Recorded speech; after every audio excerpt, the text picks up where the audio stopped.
Hello and welcome to the channel.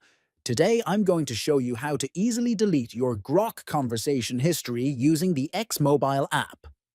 Managing your privacy is essential, and clearing your chat history can help keep your data safe.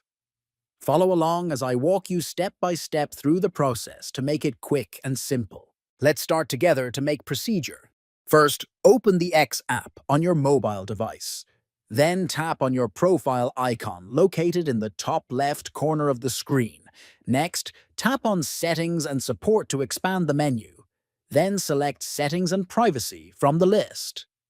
Under the Settings menu, tap on Privacy and Safety. Now scroll down until you find a section labeled Grok and Third-Party Collaborators. Scroll down until you see the option labeled Delete Conversation History. Tap on Delete Conversation History.